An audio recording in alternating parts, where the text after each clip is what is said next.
of issues, and today primarily we'll be looking at issues regarding the NPP as they prepare towards the January 31 presidential primaries. Now, yesterday there was a peace pact that was signed at the Alisa Hotel where all the big stalwarts of the party came together. Former President Nana Addo Dankwa Akufo-Addo was there together with the minority leader in Parliament, Alexander Afenyo-Markin.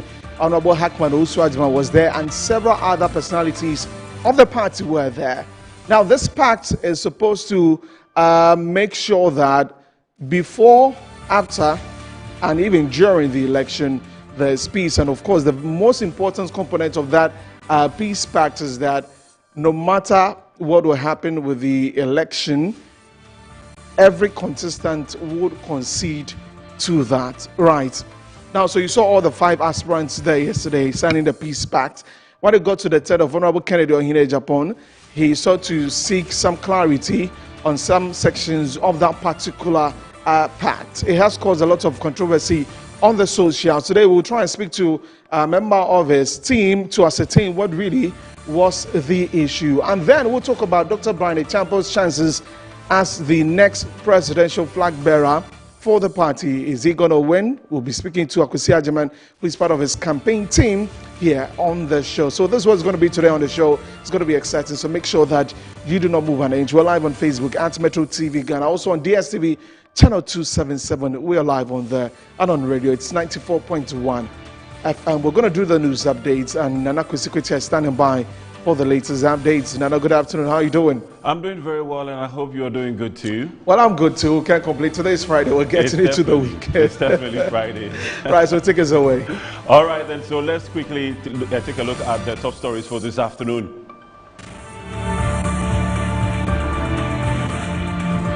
This afternoon, we take a look at the growing trend of spouses stepping in to continue the political legacy of deceased MPs. Is this a coincidence or a political strategy? We will delve into this as widow of the late Ayawaso East Member of Parliament announces her intention to contest the forthcoming parliamentary by-election in the constituency. With just 8 days before the NPP's January 31st primaries, all 5 candidates signed peace pact committing to unity and respect for the electoral process.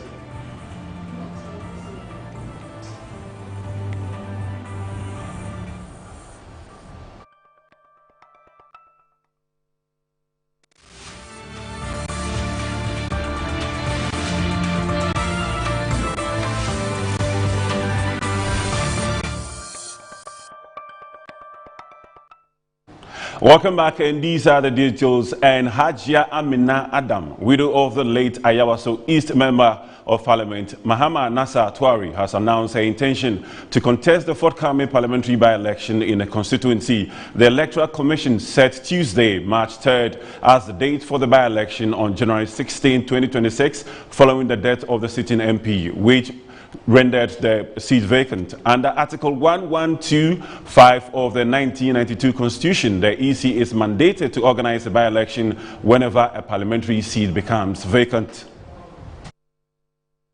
In a statement issued on Thursday, January 22, Hajia Adam said her decision to enter the race was driven by strong appeals from constituents, party grassroots members, and traditional elders who encouraged her to continue the work of her late husband. She noted that the late Mahama Nasser Turi served the Ayawaso East constituency with dedication and distinction, and said she had carefully reflected on the calls made by community leaders before agreeing to serve. There has been a clarion call from many quarters in my constituency and beyond for me to step into the shoes of my late husband. After deep reflection and consultations, particularly with elders and grassroots members, I have accepted the call to serve my people, she stated. Hajia Adam acknowledged that her decision comes during a period of personal grief, but said she was motivated by the support and counsel of chiefs, imams, youth leaders, and other opinion leaders within the constituency. Meanwhile, the National Democratic Congress has announced guidelines for the conduct of its Ayawaso East parliamentary primary in the Greater Accra region as part of preparations towards the March 3 by-election.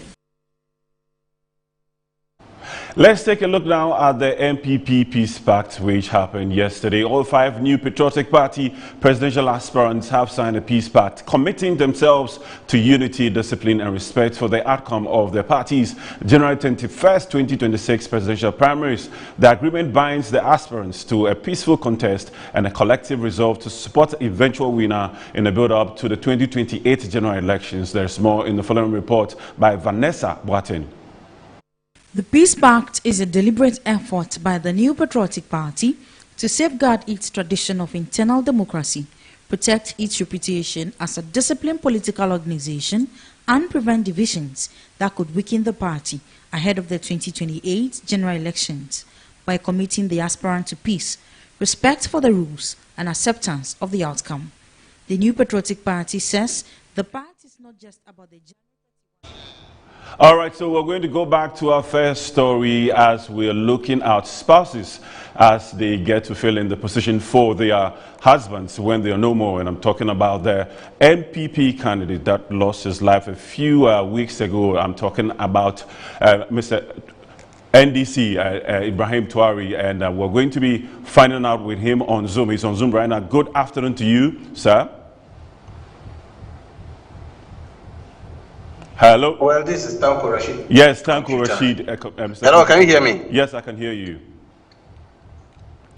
Very well. All right, so I want to find out from you, is this growing trend of spouses stepping in to continue the political legacy of deceased MPs a coincidence or a political strategy? Well, as a political party, the NDC, we don't have a strategy of that nature. It's not part of our process. Our processes are very clear. I mean, the party is governed by the constitution, its constitution, and then the guidelines as approved by the National Executive Committee. I mean, so these 2 documents are what we use when we are selecting a replacement for our lost MP. And then it serves us well in Akotia as well as Tamale Central. We've used the same processes to get a replacement for the MPs in those 2 constituencies, and we are going to use the same for the Ayawaso East. I can assure you that we are going to be make sure that level playing ground is accorded to each of everyone who is so much interested to contest. And so we are opening the nomination tomorrow, and I can assure you it will be freely, fair, transparent. The process is open for all party supporters in the constituency. Indeed, the NDC is a social democratic party and will do justice to all manner of person who expresses interest to join the race. All right, so the widow of the late Ayawaso East Member of Parliament, Mahama Nasser Tuari, has announced her intention to contest the forthcoming parliamentary by-election in the constituency. Your thoughts on this? Well, she's welcome. She's a party member. So long as she's a party member, and she feels she's qualified to contest, why not? We cannot, as a political party, stop her. I mean, we've not done that before. That's why I say, as a social democratic party, we will give opportunity to anybody who needs such opportunity. We will grant same to that person through the party constitution. And then so if she expresses interest to contest the upcoming primaries, that is her wish, and that one day we cannot take it away from her. The only thing is that she must go through the process, and the process is that she has to pick nomination forms tomorrow, fill the forms, pay the necessary fees, submit the forms, and appear before a panel for vetting. That is our procedure, and then they will have to assess her qualification. If she is qualified, they will allow her to contest. That is how we do our thing. Very transparent, very open, and then so anybody who is interested, we are ready. We have enough forms for them, and we'll open it tomorrow for them to come and pick nomination forms. All right, thank you very much, Rashid Tanko Computer, for talking to us on this matter. We're going to quickly move away from that and then go into the Peace Pact by the NPP and all all the 5 New Patriotic Party presidential aspirants have signed the peace pact, like I told you earlier, and they are committing to themselves to be a unified, disciplined, and respectful, outcome of the party's January 31st, 2026 presidential primaries. The agreement binds the aspirants to a peaceful contest and a collective resolve to support the eventual winner in the build-up to the 2028 general election. There's more in the following report by Vanessa Edutom Boateng. The Peace Pact is a deliberate effort by the New Patriotic Party to safeguard its tradition of internal democracy, protect its reputation as a disciplined political organization, and prevent divisions that could weaken the party ahead of the 2028 general elections by committing the aspirant to peace, respect for the rules, and acceptance of the outcome. The New Patriotic Party says the pact is not just about the January 31 primaries, but about preserving party unity, strengthening public confidence, and ensuring that individual ambition does not override the collective interest of the Elephant family. The NPP General Secretary Justin Frimpong Kodia says the party will guarantee a free, fair, and credible primary, assuring aspirants of adequate security while warning that any attempt to foment chaos will be firmly dealt with by state security agencies. All of you should understand that none of you alone, even when you win, can secure us victory in 2028. And therefore, you will need the support of your brothers to be able to win the elections in 2028. And therefore, let us not see that this is just a fair contest. This is a contest of just how to show that have the support in the party. Whether you have the support or not, when you win January 31st, you will still need our brothers to carry you on for us to win the elections in 2028. The Inspector General of Police, Christian Tete Yohonu, assures the party and the public that the Ghana Police Service is fully prepared to safeguard the integrity and credibility of the New Patriotic Party presidential primaries. The caution is that we will not entertain any parasecurity at the police station. We have heard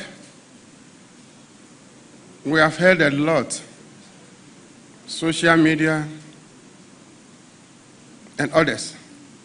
And sometimes some of the leaders of the party have forwarded some voices to me to let me know that some group of individuals are planning to deploy macho men.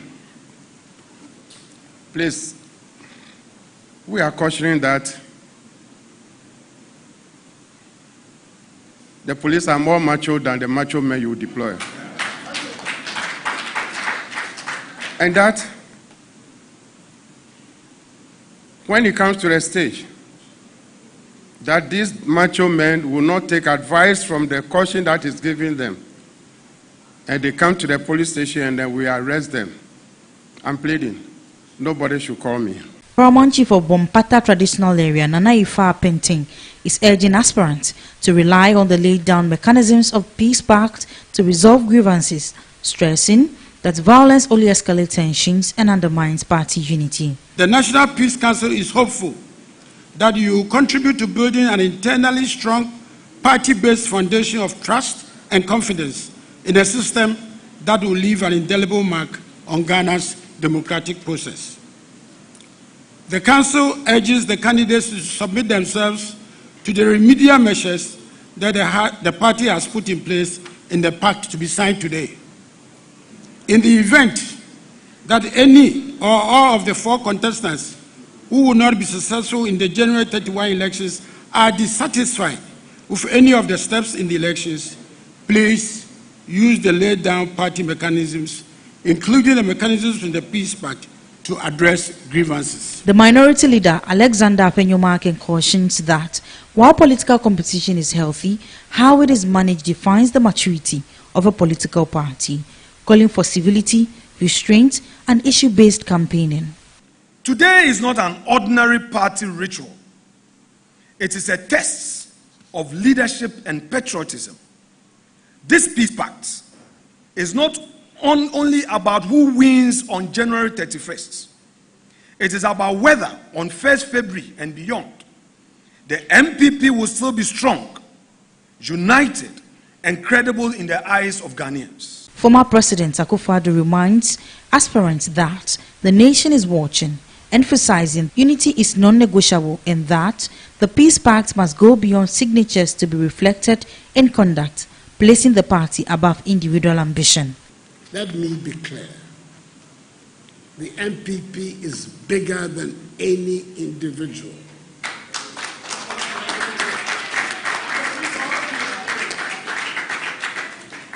No ambition, grievance, or faction is greater than the elephant. Leadership contests must never weaken the collective cause. Unity is not optional. Unity is not a slogan. Unity is a strategic necessity for victory. So I charge all of you, this peace.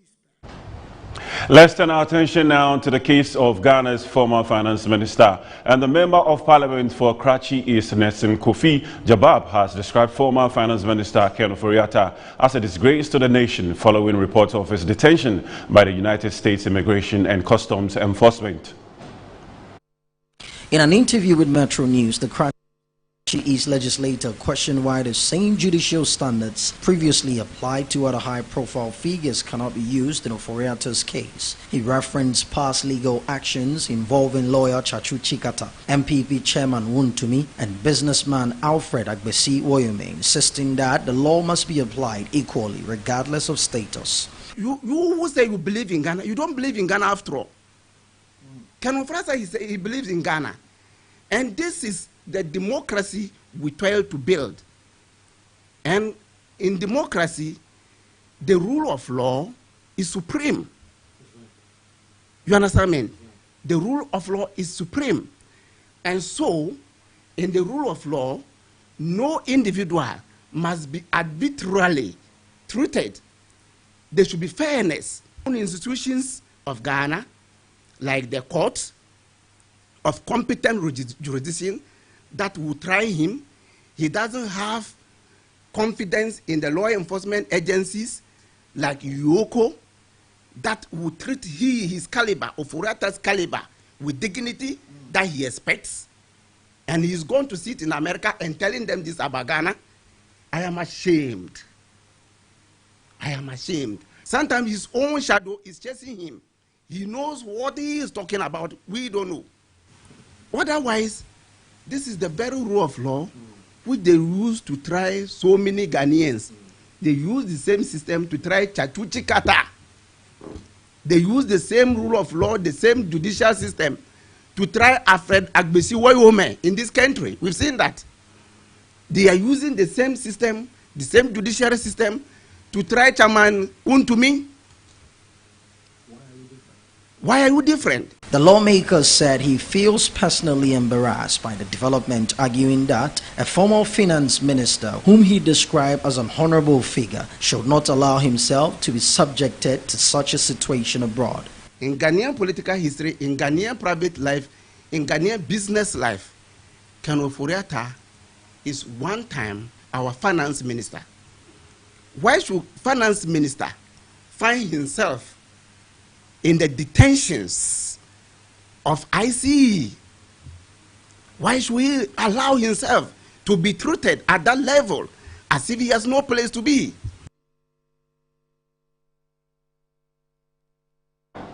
And Ghana's multi-dimensional poverty rate declined steadily in 2025, with nearly 1 million people exiting poverty within the year. This is according to new data released by the Ghana Statistical Service. Presenting the findings, government statistician Dr. Al-Hassan Idrisu says the incidence of multidimensional poverty measuring deprivation across health, education, living conditions and employment fell from 23.9% in the first quarter of 2025 to 21.9% by the third quarter. According to him, the reduction indicates improvements in living conditions overall, but warned that the underlying drivers of poverty have remained largely unchanged. We see this from the data. The multi-dimensional poverty incidence reduced from 23.9% in quarter 1 to 21.9% in quarter 3. We've also seen that over 360,000 people actually exited poverty between Q2 and Q3 of 2025. And if you look at it, if you're looking at it from an annual perspective, we've seen that about 950,000 persons exited poverty between 2024 Q3 and 2025 Q3. Despite the national improvement, the data highlights sharp regional disparities. In both the second and third quarters of 2025, the Northeast and Savannah regions recorded multi-dimensional poverty rates of about 50%, more than double the national average. Regional inequality remains. We've seen that, for example, Northeast and the Savannah regions continue to record high poverty incidence, in fact, above 50%. When the national average is just 21.9%. But at the same time, we have regions like Greater Accra and Western that are staying below 20%. So that shows the stark inequality we have in poverty. Dr. Idrisu says the findings shows that while poverty is declining nationally, rural Ghana continue to bear a disproportionate burden, arguing that inclusive growth will require policies that reflect regional and locality-specific realities rather than a uniform national approach. And away from no more poverty, the Member of Parliament for Karachi East, Nelson Kofi Jabab, has strongly defended the Foreign Affairs Minister, describing the MPP's call for his resignation as a shameful and without merit, insisting that the NDC government is fixing the mess left by the previous administration and repositioning Ghana on the global stage. Sector Minister for Foreign Affairs, Honorable Sam Ablako Kujato, should resign. It's unnecessary and it's malicious. It's a call that is targeted at tarnishing the good achievements of this gentleman of the land of Ghana, because their call was needless, it was baseless, and one feels that it's not necessary, because there was no cogent reason that the minority group that sought to have organized that presser demanding for the resignation of the Foreign Affairs Minister made for Ghanaians to believe in what they are saying. What substance, what issues were they giving? So the good work that this gentleman is doing, they can't see it. Can't they see the good work that Honorable Samuel Kujato is doing in the Foreign Ministry? Can't they see how this gentleman is doing very well to reset Ghana? The very Ghana that they destroyed and left office a year ago. And they are not ashamed of themselves. They are not ashamed of themselves. And yet, they are calling for the removal of a good minister like Samuel Okujato Ablakwa. I think. Let's take a look at the peace pact signed by the MPP aspirant yesterday, and Deputy National Communications Director of NPP, Kamaldeen Abdullahi, has commended the committee in charge of the signed peace pact, along some leaders of the New Patriotic Party, while clarifying that signing the peace pact is not new. MP for Sesala East, Mohammed Issa Bangagliai, equally urged all to unite and focus on Ghana as the baby to be nurtured. They both spoke on Good Morning Ghana. You see, this is not new. Every election we do it. I don't know why the media wants to present this as a new phenomenon. Right. It's not new at all. Okay. Even at the primary level, at constituency level, we do some of these things. Right. We sign to say that, look, you stay committed to the party, win or lose. We do it. Okay. You get what I mean? So it's just because, you see, there's a special situation now that the MPP lost election. There's focus on MPP, on how we're going to rebuild. Internally, some people have different views. People are talking. Some people think that, look, the party is not well positioned. Therefore, any matter that comes out, let us try to blow it out of proportion. Presidential election committees or primary election committees in our party have always organized some of these things. Even in 2023, they sign it. You understand? This one, too, is an event. Right. You see, what is important is that let me sit here to thank and also commend the committee led by the Venerable Joe Sewusu, Joe Wise, for the good job that they have done. they have actually instilled some confidence in the process since the beginning to where we are today. Okay. And I would also commend His Excellency John Agyekum Kufuor, our former president, who is an elder of the party, the advice and the wisdom that he's always given and contributed towards the building of the party. Same way goes to our former president, Nana Addo Dankwa Akufo-Addo, who spoke yesterday even at the event. And he was emphatic. He said, unity is the only way we can hold on to each other and push for power.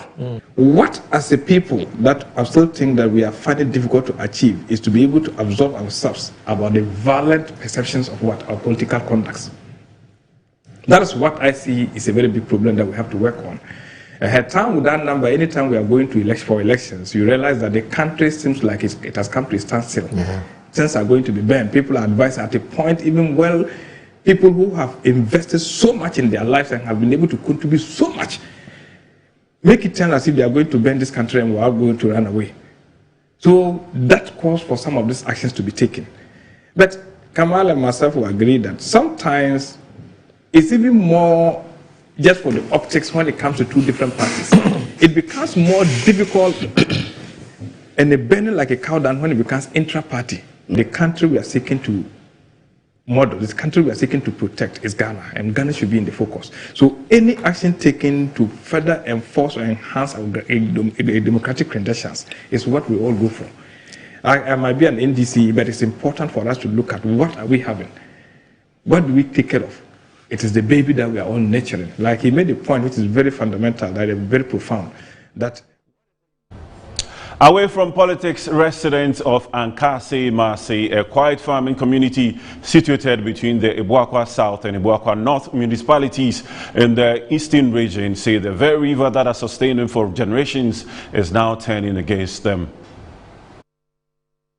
For the people of Ankase Mase, River Kofi Bonpon is more than water.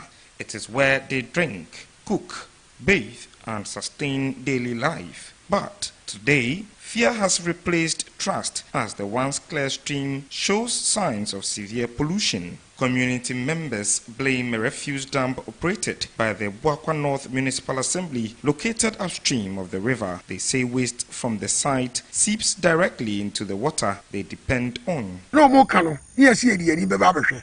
Ye ba so ye tuodo a tuobia ye dey enim. Omo bre papa nsu omo bedom no edin because we be bia na nifi. Ehọ no wo soro e ba begu sa bompon we mu. Omo sanomo a Adding to the community's distress are allegations that fetish priests from nearby Achem Kukrantumi are discharging animal blood and other ritual waste into the river, further contaminating the water source. The result, residents fear, is a potential public health crisis, especially for children and the elderly who rely heavily on the river. Assembly member for the area, William Osei, said steps are already being taken to address the concerns. I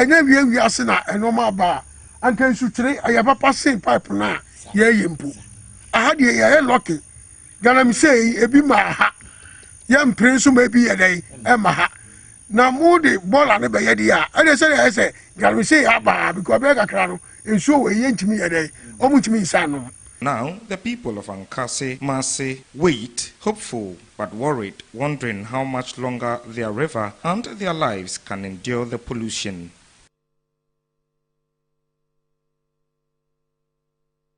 And that's it for Newsbeat on Good Afternoon Ghana. Desmond Okweku and so takes over from here.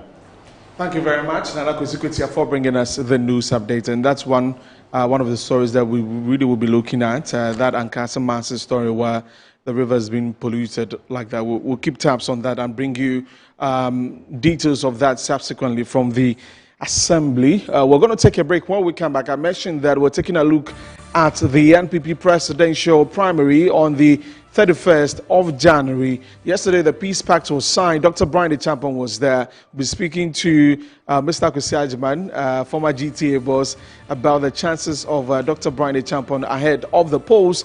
And also, we'll get to hear from the camp of Kennedy Ohene Acheampong on what happened at the pact signing yesterday as he try to seek some clarity on some sections of the MOU. We'll talk about that. So stay with us. We're live on 94.1 FM and also on DSTV channel 277. My name is Desmond Okrikudans. We'll be back shortly.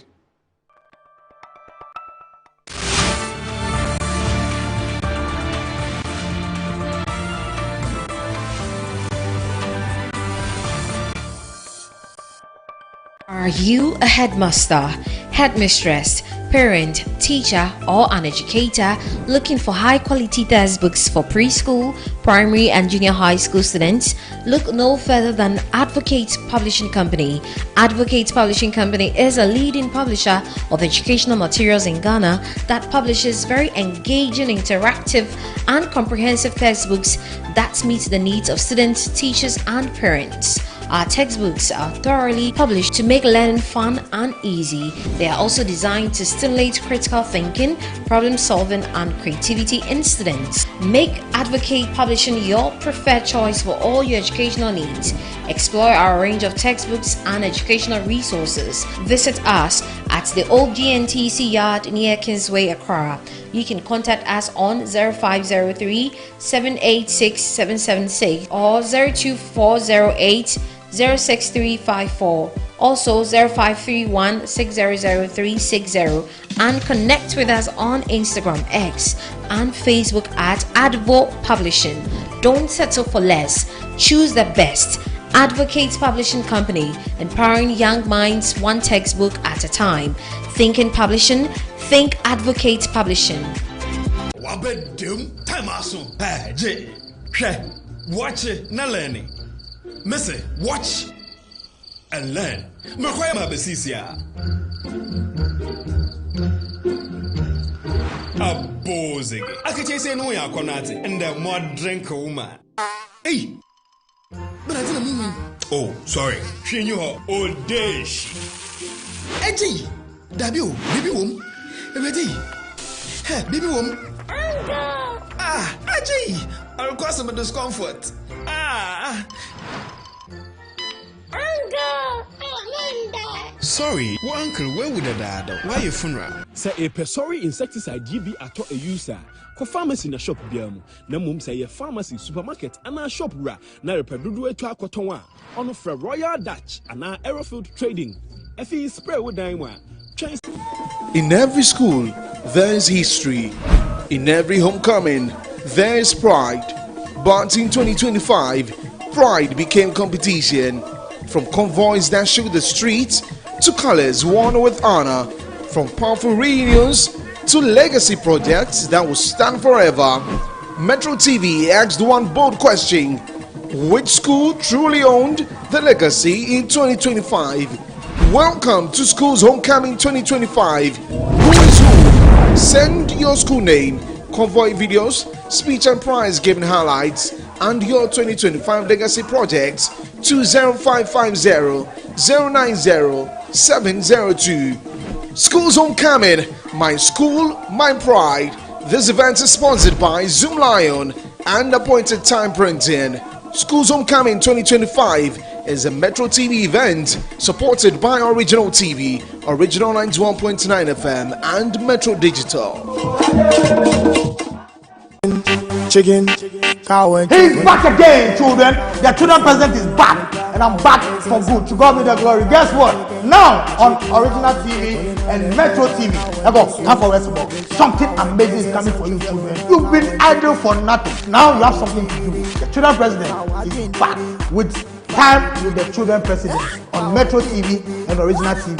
Please subscribe to my YouTube channel, Funny Face Official, and make sure you tune into Metro TV every weekend and Original TV as well. Your life will never be the same. You've been through a lot.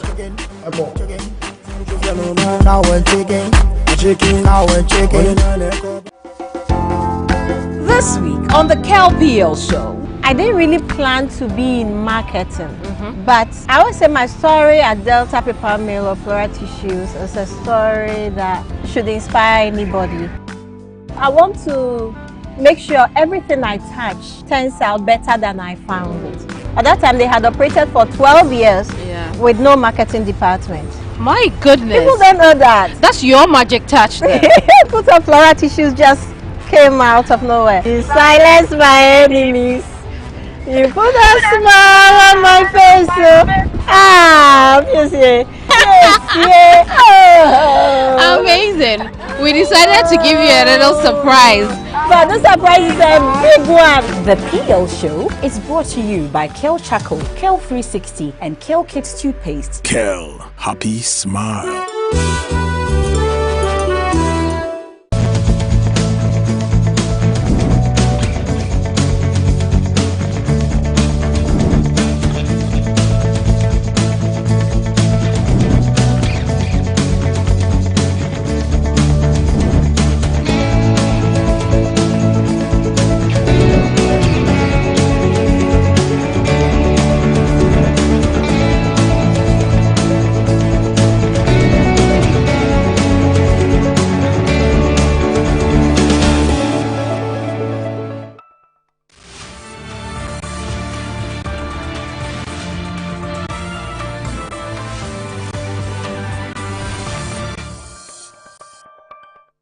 Right, welcome back from the break. You're watching Good Afternoon Ghana here on Metro TV. My name is Desmond Okrekudanso, and I mentioned earlier that we're going to have a conversation about the NPP presidential primary that will take place on January 31. That's just a week from tomorrow, right? And lots of conversations around it. Of course, you know, the 5 aspirants for that particular position as the flag bearer for the party. Yesterday, there was a peace pact that was signed at the Alisa Hotel, just close to us here.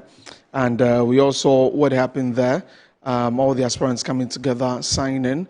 And Nana Akufo-Addo had to come out. He spoke. He said that no individual is bigger than the party. And he called for them to campaign, being bold, but also they need to be fair in all of that. And of course, some have called for politics of no insults, from some of the aspirants and those who follow them. Today on the show, we'll be assessing the chances of Dr. Brian Acheampong. He's been doing a lot of campaign. He's been moving around. In fact, I was doing some reading, noticed that he went to Boko and some other areas. So he's really been on the ground. And so we'll be speaking to a man that for the past 8 years, I must have seen him at every program, former boss of the Ghana Tourism Authority. He's the head of communications for Dr. Brian Acheampong's campaign team, Mr. Akwesi Agyeman, and he's joined us here on the table. Of course, you can share your thoughts with us on our social media handles at Metro TV Ghana. Mr. Agyeman, welcome. Thank you. How are you doing, though? I'm doing very well, by the grace of God. So after the elections and leaving the GTA, how's life? Is that less pressure?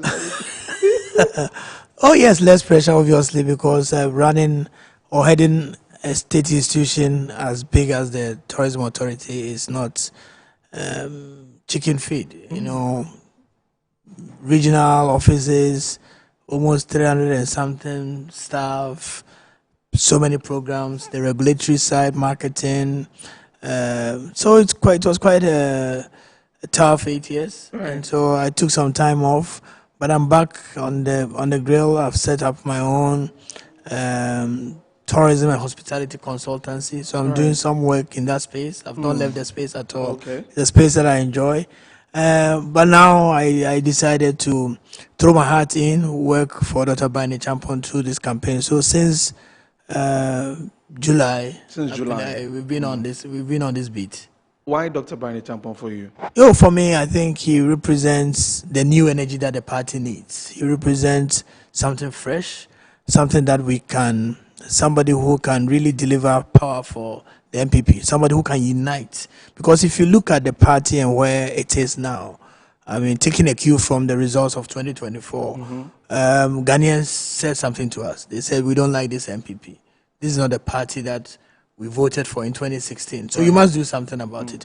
And so we need to renew. We need to take stock and come out with something different that will appeal to the a generality of Ghanaians. And so I see in him somebody who ticks a lot of boxes, a unifier, somebody who can empower the base of our party, because for a long time, the grassroots of our party have been neglected.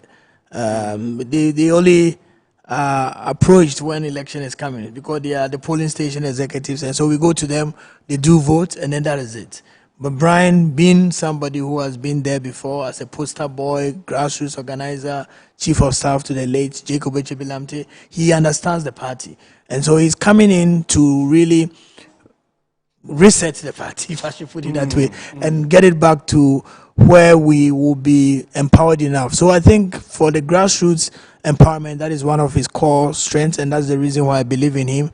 I believe he's also somebody who is bold. A bold leader. We need some bold leadership of the party, because one, discipline is down. The indiscipline is too much. Brian will crack the whip. Brian says from the 1st of February 2026, discipline will come back to the NPP. We can't have a party where party leaders, executives, and very senior people go on air, insult each other, and nobody does anything about it. We can't have that. That's not the NPP that we know, that we support, that we belong to, that we work for. And so Brian says, I'll come in and I'll crack the whip. And I believe that putting all that together, the fact that he's a unifier, disciplined, grassroots empowered, and somebody who can deliver. Because if you look at his private life and even public life, as a minister, it was him who canceled the long-standing cocoa syndication. He said, look, why can we not have our cocoa? If you want it, you come and buy. Why do we have to go for a loan to buy cocoa, and then it doesn't work that way? So he's bold. He's done big things. If you look at his whole hospitality chain, from Rock City in Koko to Kwewu to Intercontinental in Akosombo, Rock City in Ada, Catering Rest House in Kumasi. He's creating the jobs. That's why they call him Abetifi Elon Musk? No, because that is hospitality side. Right. You know, if you globally, the companies that do well currently are the IT companies. Amazon, Microsoft, X, YouTube, they're all doing very well. Why? Because technology is what is driving the world. And Brian has built the biggest technology company in Ghana into IT by far. So all the softwares that he's developed for the government of Ghana, for a lot of the banks, those who do payroll, deductions and all, it's all built on the software that Brian Acheampong has developed. And he has a PhD in information systems. So he understands it. He understands technology. He understands where the world is going. He's young, dynamic. And I believe that for me, this is his moment. And we need to vote for him. Well, I've penned down a number of things that you've talked about. You talked about discipline. Yeah. You talked about grassroots. And that is why after the election loss, the party had to open it up for people to bring in suggestions on how to do that. As he moved across the country, what were some of the things that the delegates on the ground were saying to him about losing touch with the party and the executives of the party, the leadership? I mean, clearly there was a disconnect. Okay. There was this disconnect where we had a campaign that was running. I mean, very dynamic campaign. I was part of it, so I wouldn't say the campaign was not running. But then the disconnect is that at the base of the party, where you have the grassroots, what was their role in that campaign? And they felt that a lot of them are telling us that, look, we didn't feel it. We were not empowered to work for the party. And I'll give you an example. If you look at the Eastern region, Brian gives an example that he championed the Eastern region with other MPs, of course, but he was the face of the Eastern region campaign in 2024. They went to the election with 25 MPs, came back with 24, a net loss of 1. Take Ashanti region, our strongest hold. We went with 44, came back with 38, net loss of 6. Why? Because the campaign was not listening to the people on the ground, the grassroots, the people who make this party tick. And so that's why Brian Acheampong in his campaign has deliberately not surrounded himself with bigwigs. He says, I'm the party person. I need to let the party people know that I'm there for them. And so if you go around, the way he touches them, the way he speaks to them, the way he engages, that is what they want. And he has promised that once he becomes the leader of this party, he's going to empower the grassroots. You know, if somebody says that, then you look at his track record. Right. Brian, in when this party was formed in 92 and I mean, throughout that period up to 2002, he calls himself a poster boy because those times they used to go around and it wasn't this posters that you just peel off and you have to starch. So you go with starch. Put the starch at the back. And that was the time Brian was working for this party. You do the starching, paste posters in Suhum. In 2002, he said, I want to run for parliamentary candidate. He was disqualified by the party because those times we had these cards, paper card IDs. So when he went for vetting, the then chairman, Anedi Ankama and co said, look, your thing, we can't see the serial number. They found a way to disqualify him. Somebody would have left the party. Somebody would have gone independent. He said, no, I'm a party person. I'll stick and stay. So he stuck to it, came back, had an election with Honorable Opariansa. They went 5 times, 51, 51, 51, 51. In the run-up to the 2008 election, the party said, look, he is the incumbent. If you have not beaten him, then you need to step down for him. He did. So this is somebody who has sacrificed for this party.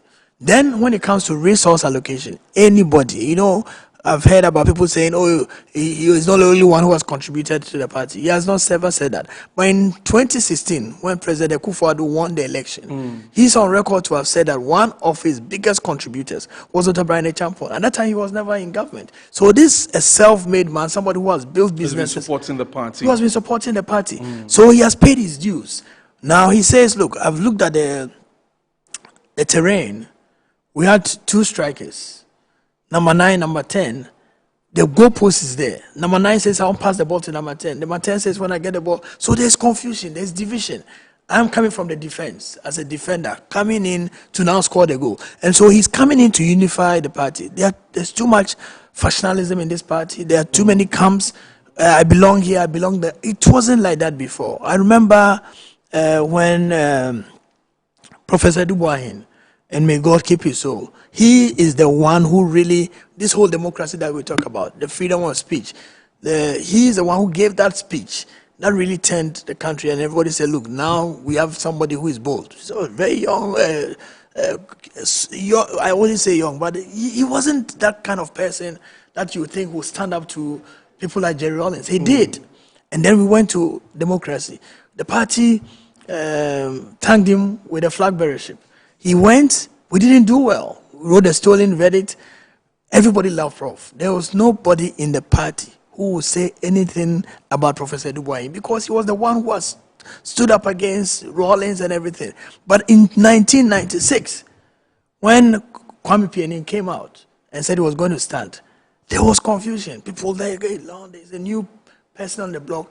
And then there was this court case, Rosemary Ekwam versus Kwame Pianin, where they went to test whether Kwame Pianin could be eligible to stand for the president of Ghana because he had been in jail before during the Rawlings era. We went to the Supreme Court, said no, he can't stand.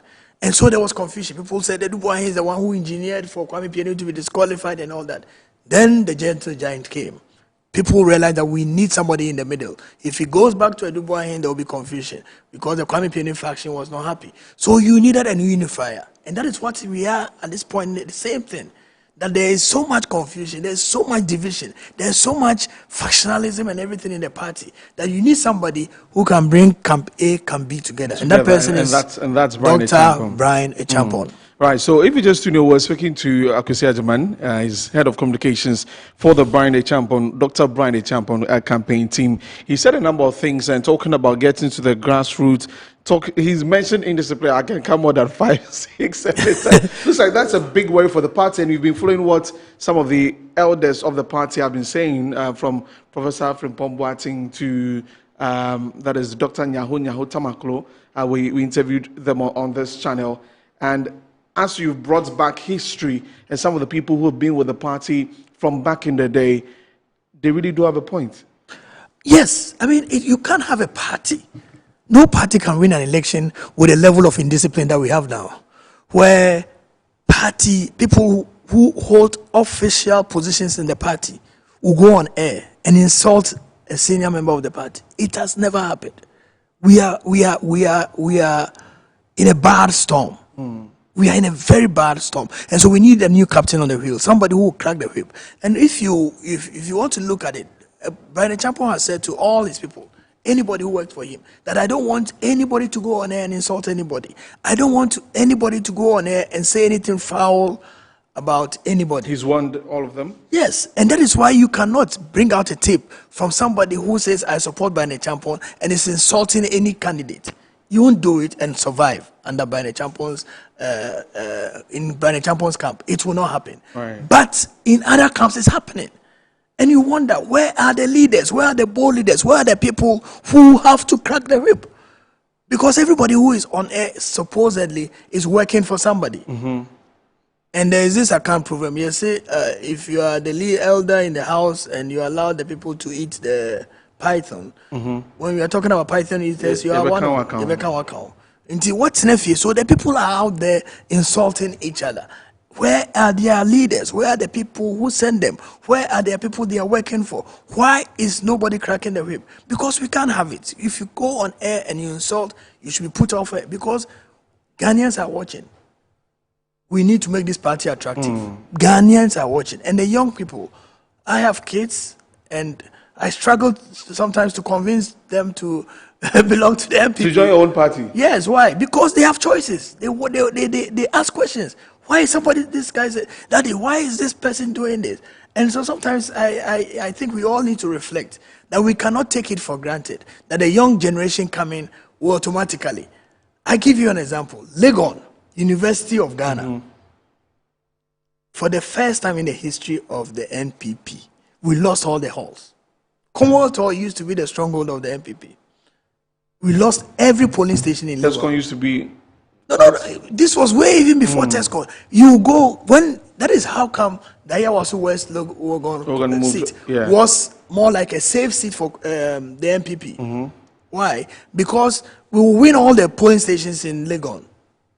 And then NDC may win Bauleshi and some parts of Abelempe. Right. Then NPP will win Jowulu. We knew the mathematics. We knew the calculation where we will win.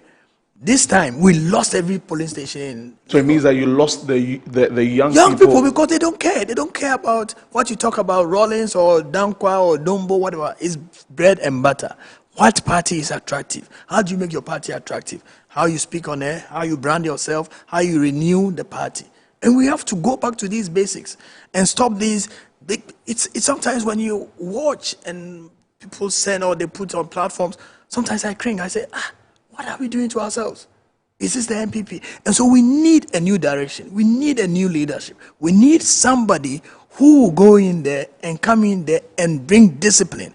For me, without discipline, we are not going anywhere. If we elect anybody who, and then the following day is the same thing, then we will just be dancing into another defeat. But if you bring somebody who will say, be able to bring all the factions, because there are things that have been said on radio and TV, the receipts are there. You can't erase them. You see, unfortunately, we live in a new age where everything is recorded, everything is played back. And so you go back to things that are going to be played back for us in 2028 and look at some of the things that are going to be said. Some of the things that have been said about some of these leading candidates. If they win, how do we campaign for them? How do we market them? If we have brought them down this far. So we need a new direction. Is Brian friends with any of them?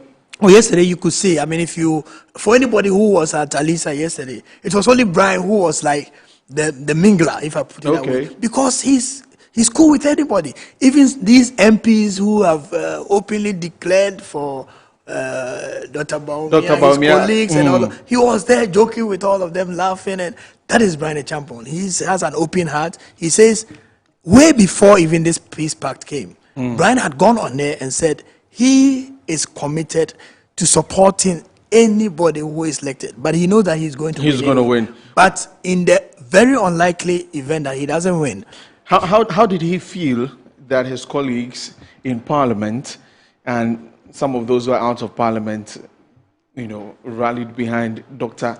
Baumia? Not an issue for him at all. Not an issue at all. I mean, I've been there several times, observing him even in conversations with people who had just finished radio radio interviews, and he say, "Hey, Ujaf, you know, that Brian doesn't hold these things."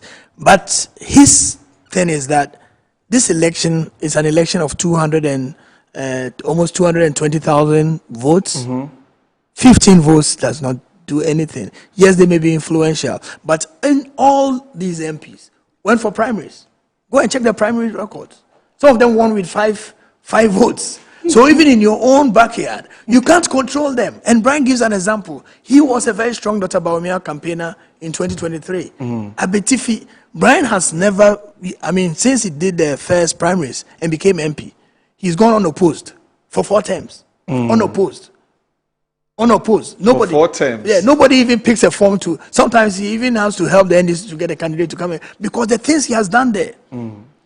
He was supporting Dr. Bawumia, campaigned for Dr. Bawumia, but Dr. Bawumia didn't get 100% in Abetifi. It should tell you that no MP controls their polling station executives. Yes, you may have influence, but they also have a mind of their own. They know what they want from this party. They know who can help them. They know who will empower them. And they know who can unite this party. And that person is Dr. Brian Acheampong. Another thing when it comes to elections has to do with data. And for your team, what have you been doing in terms of finding out the data in all the constituencies where Dr. Brian, as you go, the reception from the delegates and all of that, and then also the polls from some of the posters, especially from Global Info Analytics. You've been following that?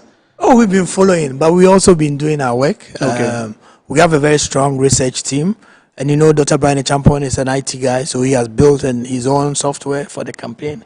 And that software we've used to do profiling across the country. You know, there's polling that says, okay, you go to a few constituencies, find out who will they vote for, and sometimes they even do a repetition of the same people again and again to see whether they've changed their mind. So it's all well and good, but we've done profiling.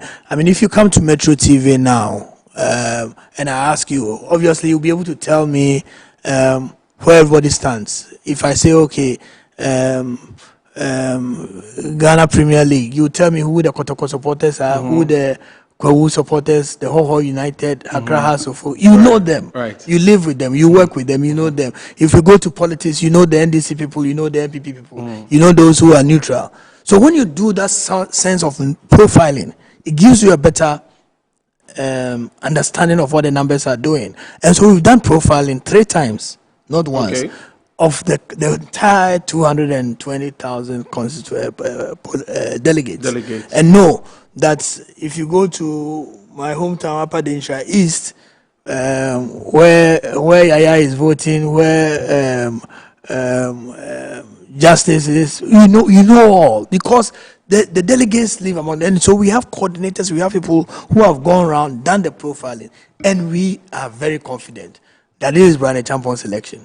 So your data has showed you that Dr. Brian is up there? Yeah, he's up there. I mean, he's up there. We've said it several times that it's a numbers game. Yes. And so some people will want to have the big wigs behind them to show force. And so when they are coming, former this, former that, former that, former that, that is all well and good. But that former that has 1 vote. Just as Antitina in Abelempe also has 1 vote. And so we are focusing on the delegates, the people on the ground. And they are telling us that we've heard you, we need a change, we need somebody who can unite this party. And I believe that come Saturday, 31st January, there will be a shock. The poll from Global Info Analytics, as I have this morning, the latest poll. Yeah. What are they saying? Should I show it to you? Show it to me. Okay. They probably give Brian 4%, right? You can.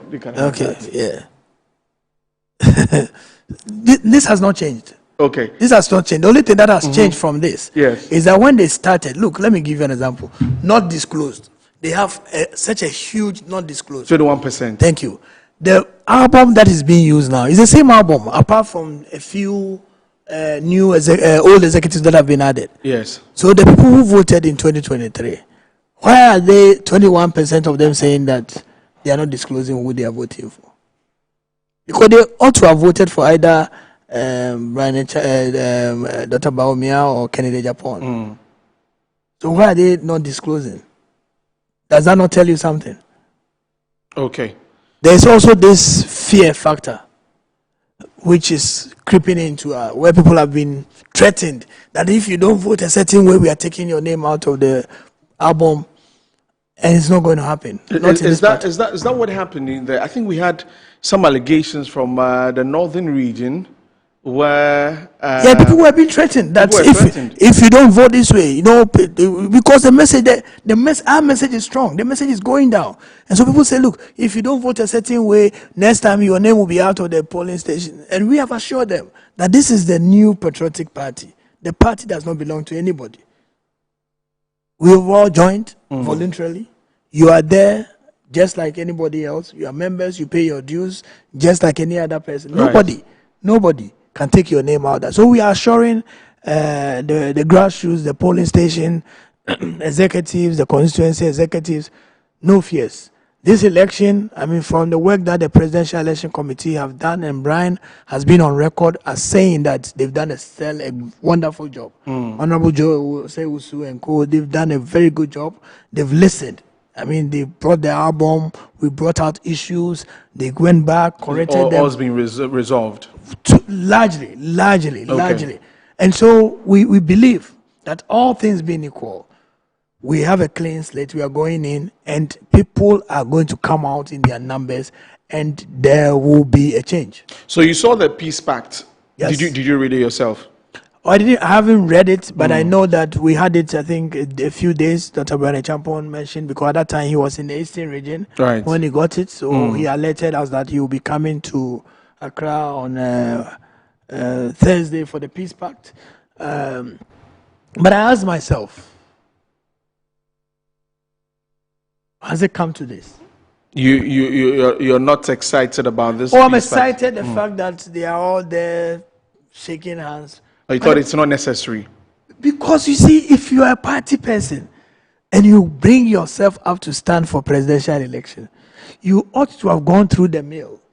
Like I indicated, Brian has gone through this. He has been disqualified before. He has lost the election in the NPP before. He has become chief of staff to JIG before. He has been a poster boy before. He has contributed to the party before. He has won 4 times. 4 times election before. Unopposed. He said this is how far the Lord has brought him. He started his election at the Presby moderator's office to go and commit himself to God, that I'm going on a journey.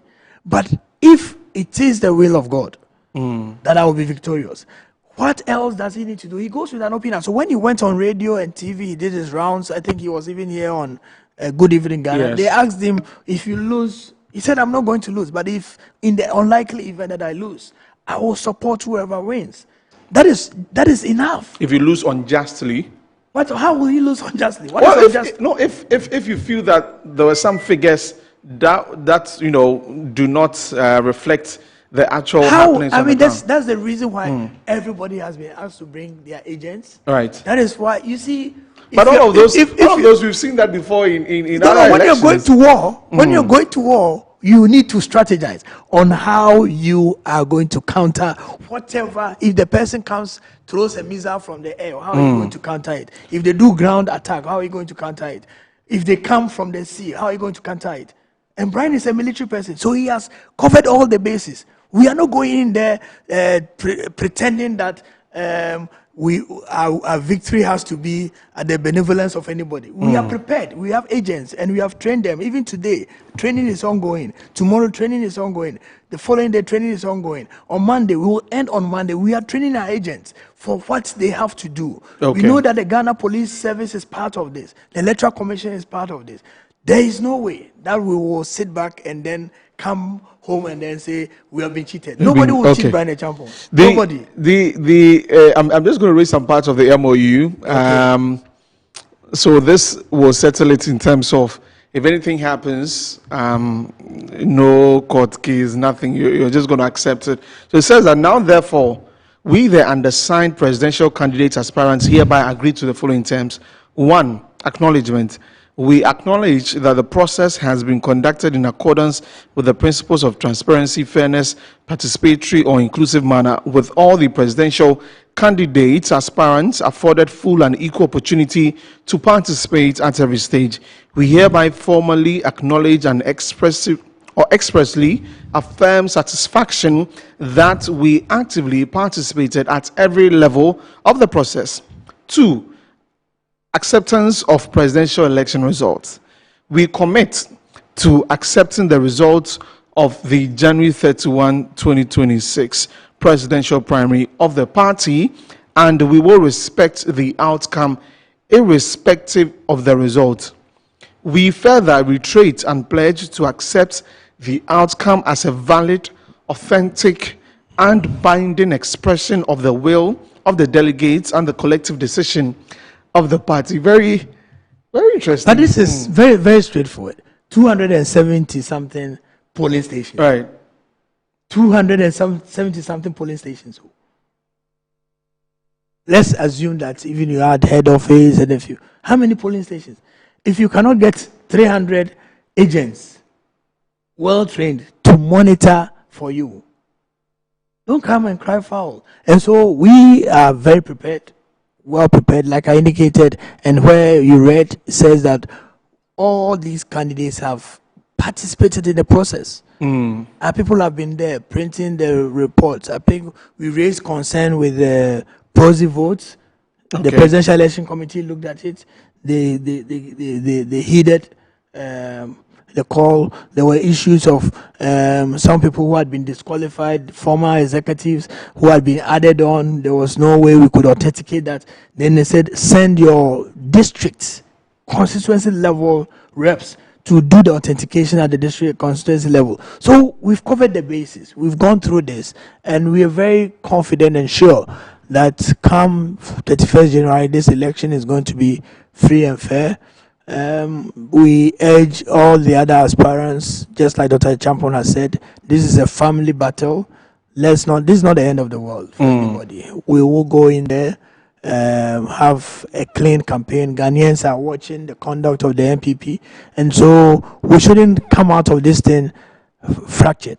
And that is why we need to look at who amongst these candidates can give us the new NPP that we want. Right. So this election is going to be across the country, 276 constituencies nationwide as we have, and 211,849 delegates are expected to vote at 333 polling centers, and it's going to start from 7 a.m. and end at 2 p.m. and then the counting and all of that would continue. So Mr. Kwesi Agyeman is the head of communications for the Brian Champon campaign team. Hopefully we can open the phone lines and you can go and share your thoughts about it. But I saw a video where Dr. Brian Champon, I think he was in a white shirt, and the kid was talking about if someone comes and says Nkati cake and brings no. You see, Brian is he's a very good campaigner, and he's somebody who engages when he's speaking to the people. So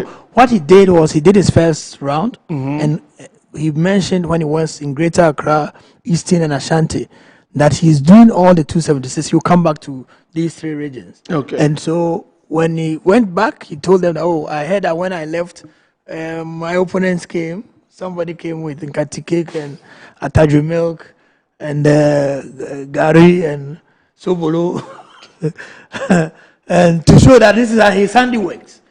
And so he's saying that if a dine to Sadaka, he would also have brought his hotel, because that is handiwork. That is evidence of his work also. Yeah, so people's evidence is the Nkati cake and the Gary and the Sobolo. So he was just making them. I mean, those things are allowed, those jabs, no insult, funny commentary there, here and there. And he even said, another candidate came, said, I've done Konkonsa.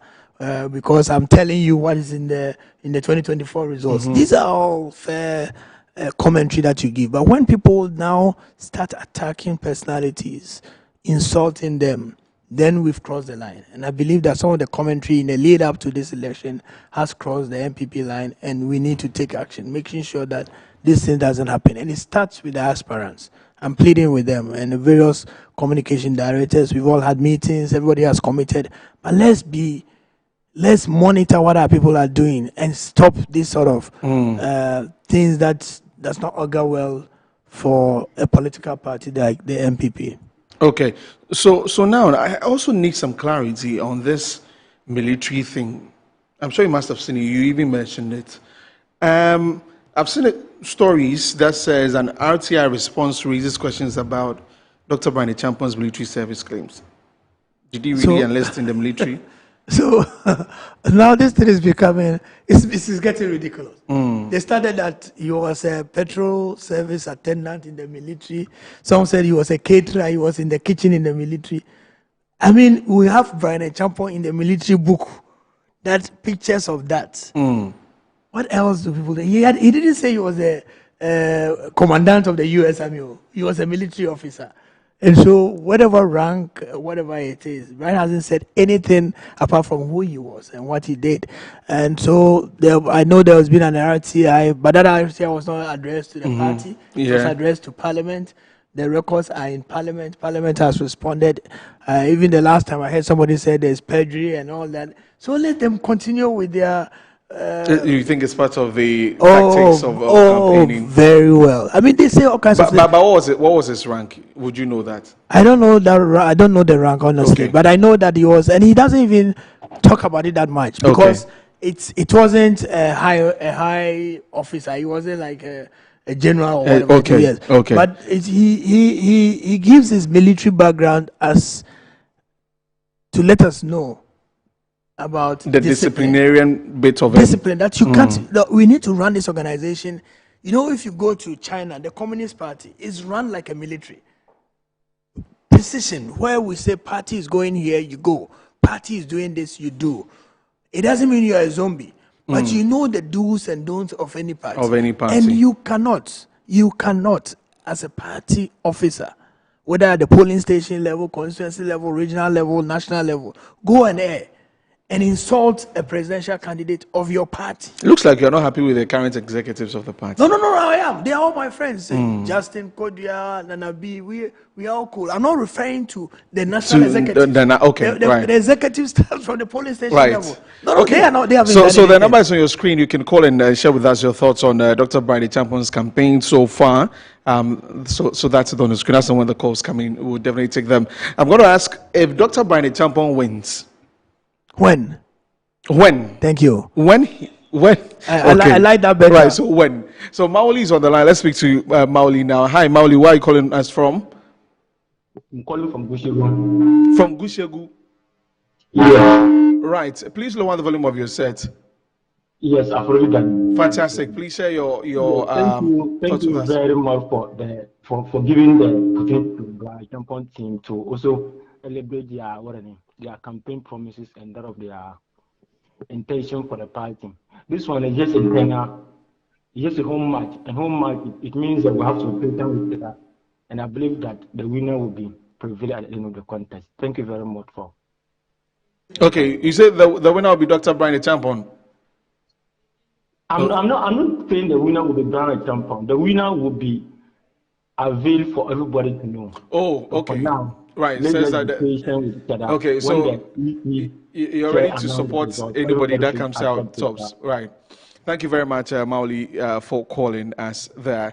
Right, so you can also call and share your thoughts with us here. Dr. Brian Acheampong's fans, followers, you can also call and share your thoughts with us. So I'm going to... when he wins, do you think that he'll be able to match up with any candidates the NDC will bring and bring the NPP back in power? Hold on to that. Let's talk to our caller here. Hello, good afternoon. Your name and where you're calling us from? Good afternoon. My name is Samuel, calling from Navrongo. Navrongo, Samuel. All right, speak to us, Samuel. Yeah, I've been listening to you people, and I think the Brian Acheampong representatives, they are an excited person. He's showing the leadership that the party needs. He speaks moderately. And I want to add that let's have a good discussion in terms of policies, not by fight. They discuss, and then by the end of the day, we'll have the best for the party. Thank you very much. Right, Samuel, thank you very much for your contribution there also. So if the NDC brings a kind, of course, it's not going to be President John Dramani Mahama. There are some other names that have popped up, we've sampled all the names. I'm sure you must have seen. We've sampled all the names. And we are very happy with the names. Yeah. Let me talk to another caller here. Hello, good afternoon. Hello. Hello. Hello. Right. What's your name and where? Okay. I'm Kenneth. I'm calling from Techiman. Kenneth from Techiman. All right, Kenneth, speak to us. Okay. What I want to say is that I will urge all MPP delegates to vote for Brian because he is the only person that can unite MPP after the 31st election. The rest, they are going to cause confusion. If Bawumia wins, Ken is not going to support. If Ken wins, Bawumia's people are not going to support. It is only Brian who can bring unity in the MPP party. That's my thought.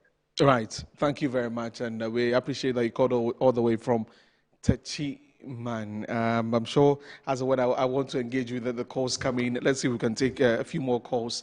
And then we have another caller coming through. Hi, good afternoon. Your name and where you're calling us from? Okay, so we lost the caller there. So you have sampled all the names? We've sampled the names. And it's this. From Julius Debra to Haruna Iddrisu. And these are names that's what is out there. Yes, it's out there. To force into Professor Kujetu, Professor Nana. We know all of them. You know all of them. We know all of them. And they are very beatable. Okay. Hello, good afternoon. Hello. Afternoon. Yes, where are you calling us from? Your name? I'm speaking from Western Regional Capital, Takoradi. Can you speak up so we can hear you? I'm speaking from the Western Regional Capital, Takoradi. Oh, you're talking from Tadi, right? What's your name? And Daniels. Right. Speak to us.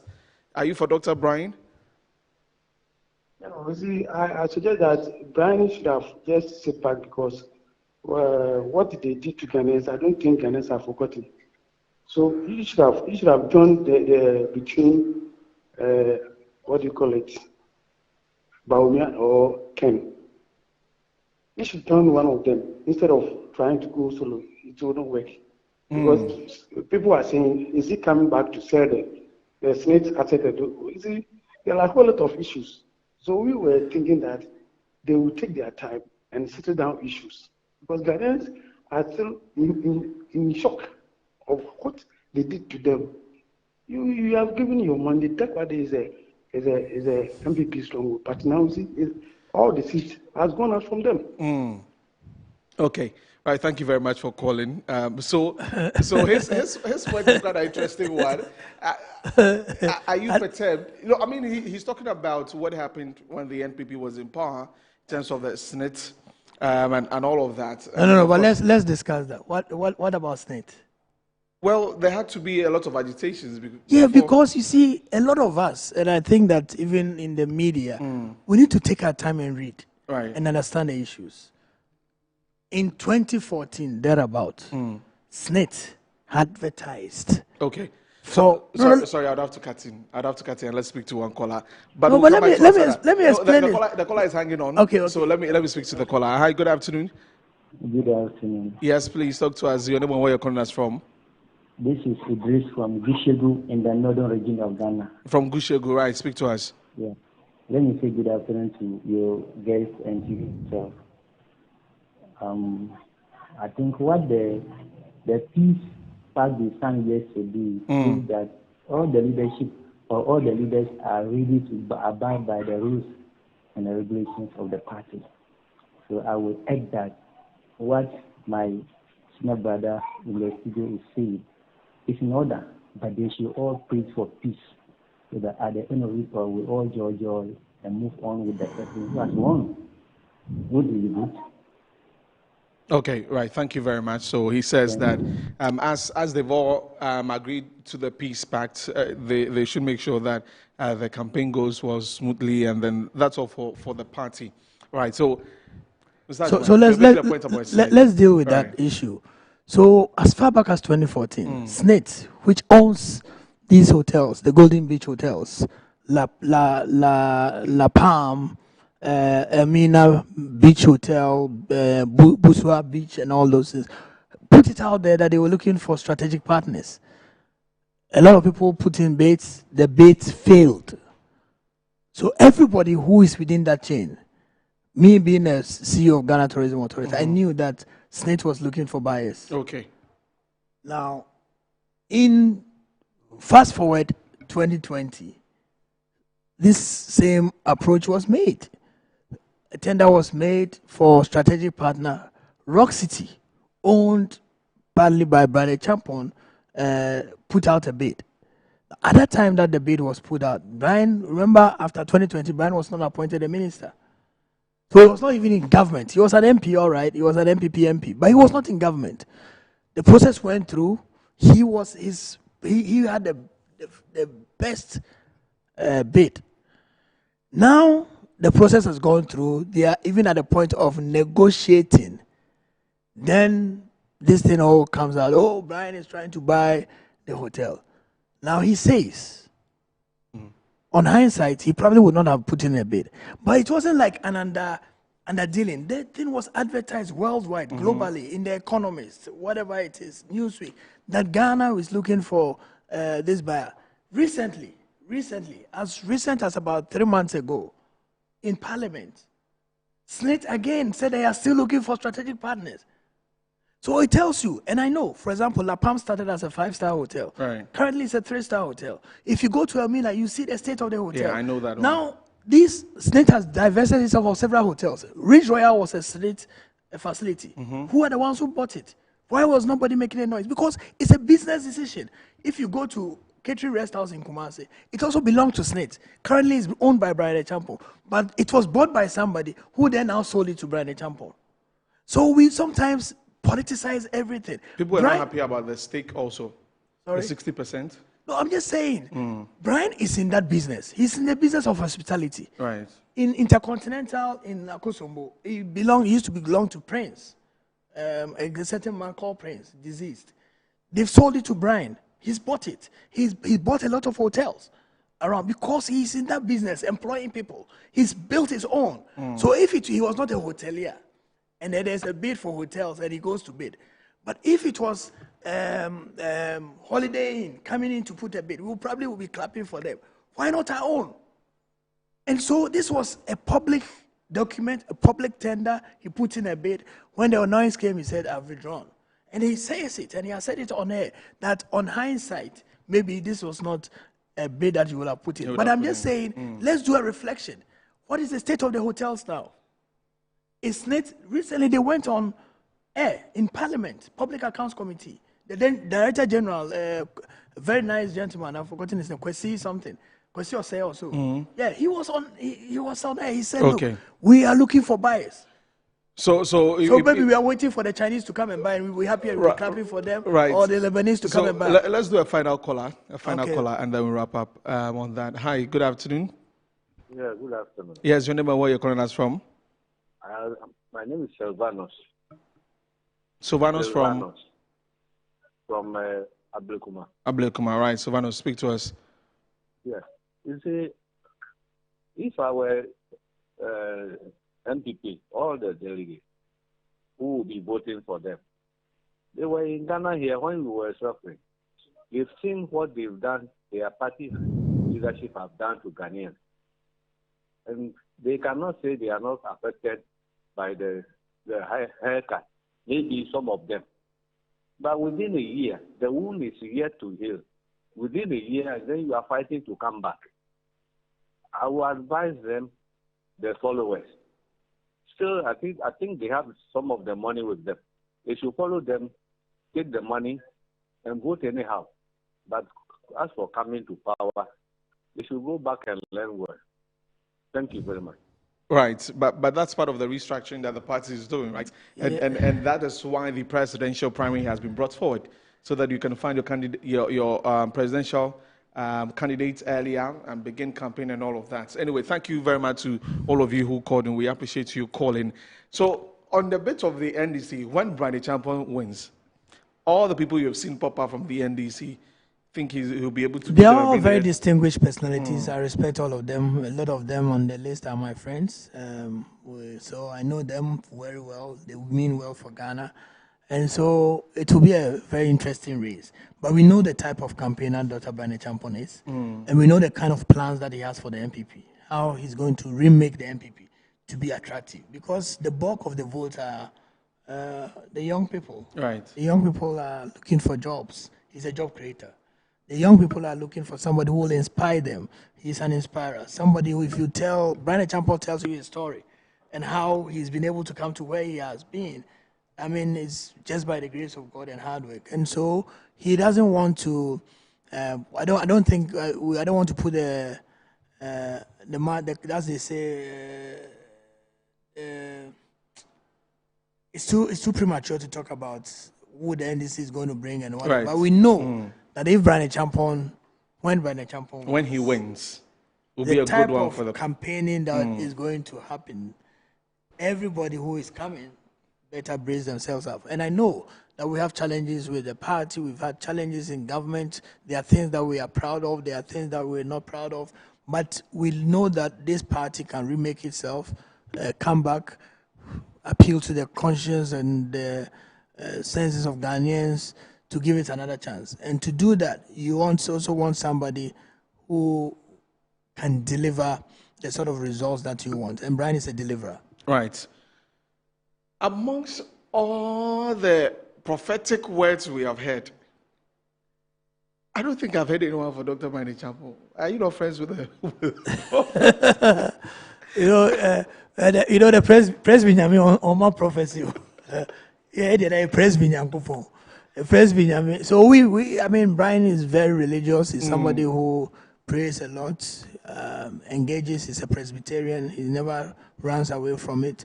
We started this campaign in Osu at the Presby headquarters, where the moderator and the senior team of the Presby Church prayed for him.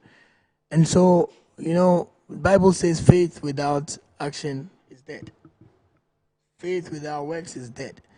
If you get the prophecy comes and you don't work for it. And so Brian is not somebody who is faced by some of these things. He believes that the psyops that people are doing, these are all psychological operations. Right. Let's focus on who the delegates are, how we can convince them, how we can let them understand where we are as a party, that we are a party in a very bad storm that needs a new captain on the wheel.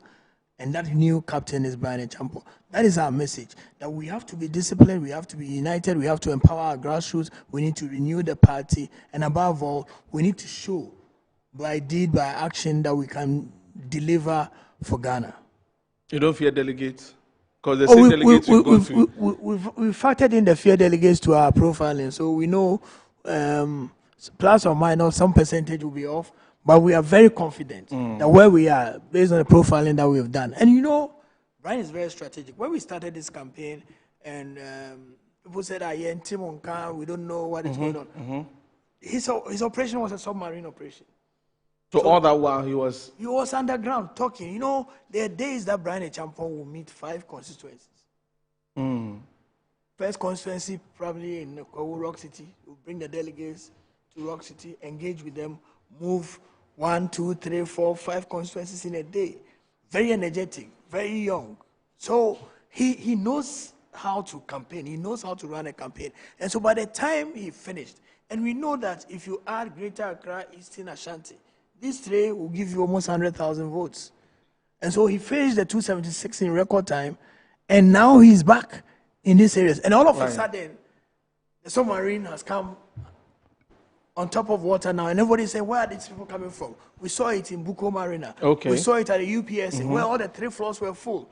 Yesterday, 2 days ago in Praia, so somebody sent me a message that, you guys are having a rally and you're saying you're doing delegates. He said, those are the delegates. Those are the delegates. 3 constituencies put together. And so we've done what we need to do. We've engaged with them. Brian knows, he calls the delegates. He has their WhatsApp. He's on so many platforms. He's engaging directly with them. And he knows who the fear delegates are and who genuinely trust delegates. We trust delegates. And we know that this is our election. This is our election. This is your election, right? Yes. Thank you very much for coming. It's been exciting talking to you. No, but I thought you said I had the whole day. Well, this is just one part of Brian Achampong. But anyway, thank you so much for we've got to take a break. Okay, let's take the break, and then when we come back, we're gonna. Is there something you want to say quickly before we even go? Oh no, I thought we were ending it, but if you're not, then I'll wait. Okay, then we're taking a break. When we come back, we'll continue with the conversation, and I mentioned that we would try and speak to another team about what is happening in there. So stay with us. We'll be back shortly.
Never dispose of ashes or fire into dustbins at the market or homes.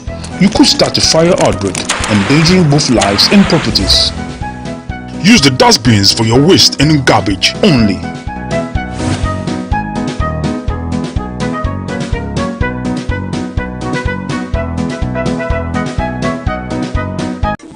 In every school, there is history. In every homecoming, there is pride. But in 2025, pride became competition. From convoys that shook the streets to colors worn with honor, from powerful reunions to legacy projects that will stand forever. Metro TV asked one bold question: which school truly owned the legacy in 2025? Welcome to School's Homecoming 2025. Who is who? Send your school name, convoy videos, speech and prize giving highlights, and your 2025 legacy projects to 0550 090 702. School's Homecoming, my school, my pride. This event is sponsored by Zoom Lion and Appointed Time Printing. School's Homecoming 2025 is a Metro TV event supported by Original TV, Original 91.9 FM, and Metro Digital.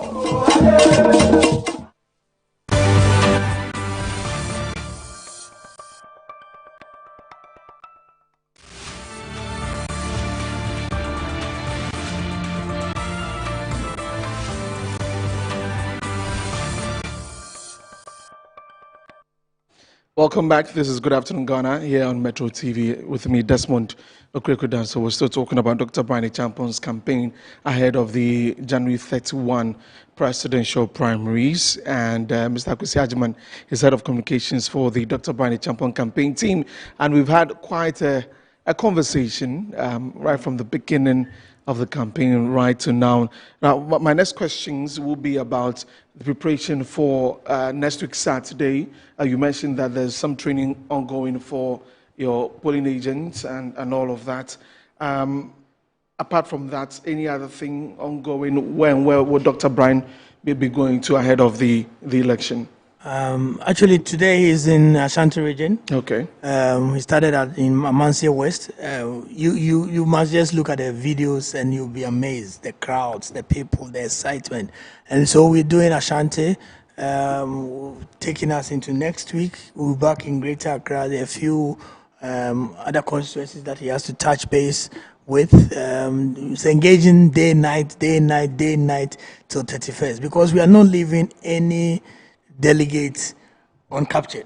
We have to make sure that at least somebody has there should not be any undecided by 31st. And so whatever we know where the votes are, we will be there. We have teams all over the country.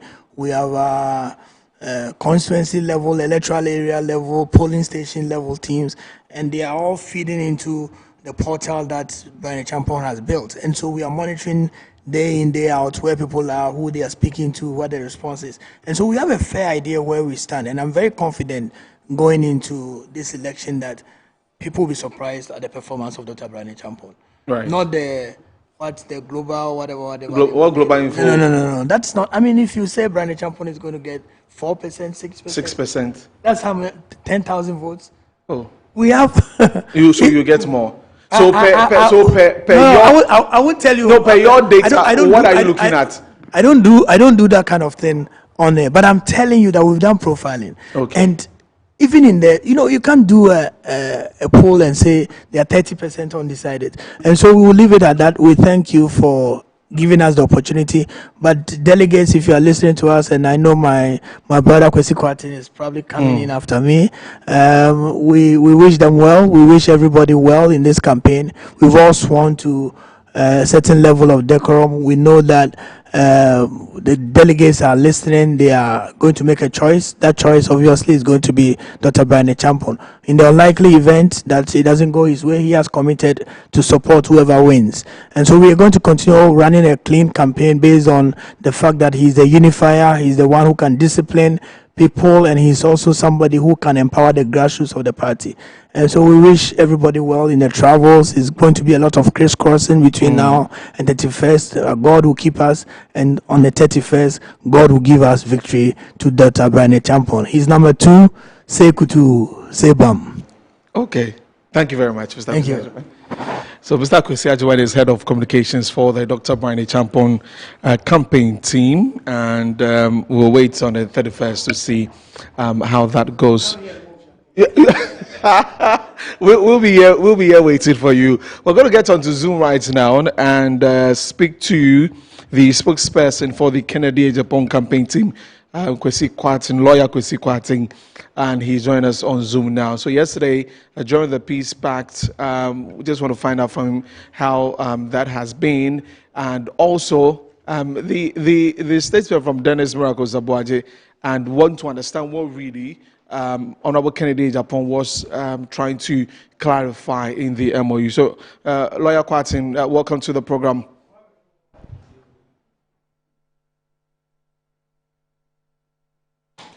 Thank you very much, and a very good afternoon to you and your cherished viewers. Lawyer, thank you very much. How are you doing? How are you feeling this whole process, campaigning up and down? Are you okay? Yeah, I'm fine. It's just stressful, but it's almost like we are used to. You know, campaigning has not been an event. It's almost like a way of life. So we've been used to. So we can't complain. And when you want power, you must pay the price. So we are fine. Right. So yesterday was the Peace Pact signing for you and the team. How did you take that? And then we'll get into some of the things that popped up on social media, a lot of commentary about that also. But really, the Peace Pact, you think it's what the party needs ahead of this election? Well. You see, election is not an event, it's a process. And so the process obviously ends with the voting and counting. But prior to the process, you also have to make sure that the parties build a certain system and an atmosphere so that even after the election has ended, they still come together with one accord in unison, and they are able to unite and wrestle power as a political party. So yes, we support the process that was done yesterday. We commend the leadership of the party, especially the Presidential Election Committee. I've always maintained that if not for anything at all, the whole idea that we've undertaken an activity or a venture that symbolizes peace alone is enough. So yes, we are committed to the peace building process and uniting the party after all. Right. Can you share with us, just as we're trying to seek clarity on what Honorable Kennedy Agyapong was trying to ask on the table when the MOU was brought before him? Yes, so yesterday what happened was that he paused to draw the attention of an omission. with regards to a provision or a clause that was expected to be included in the pact. And the provision relates to the fact that the Electoral Commission shall annul results of voting centers that refuse to do open space counting of the ballots.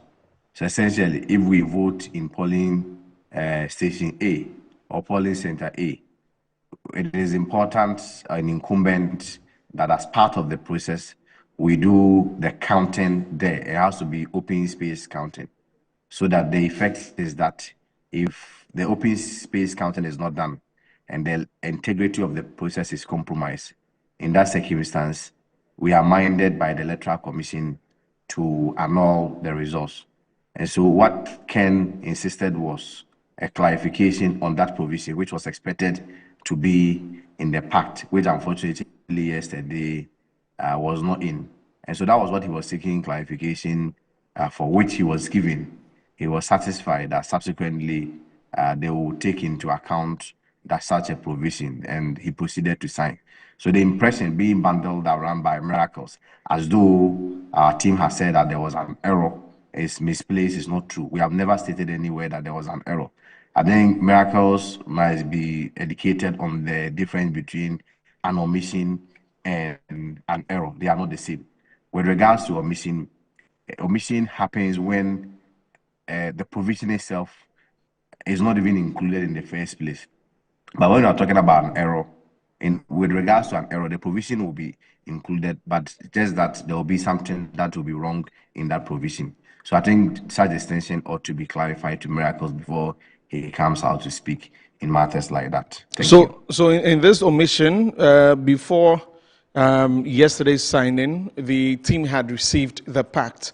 Was that in there? What was omitted? Was it in that pact that was sent to the team earlier? So I can speak for my team.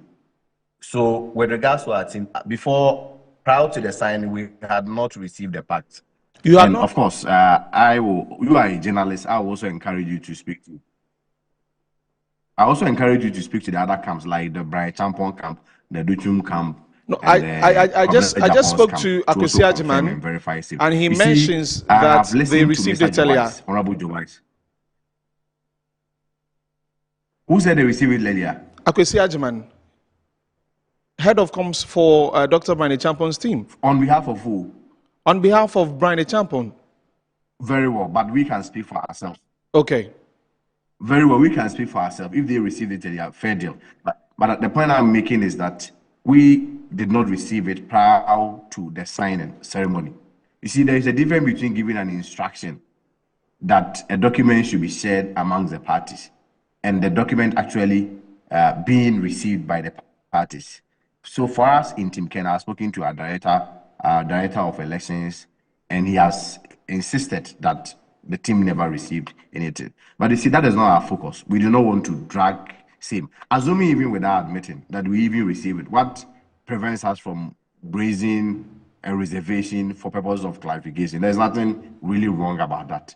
So this whole idea about people trying to dramatize the situation, I think Ken should rather be commended for exercising due diligence. Now, let's even assume without admitting that he even received the document earlier.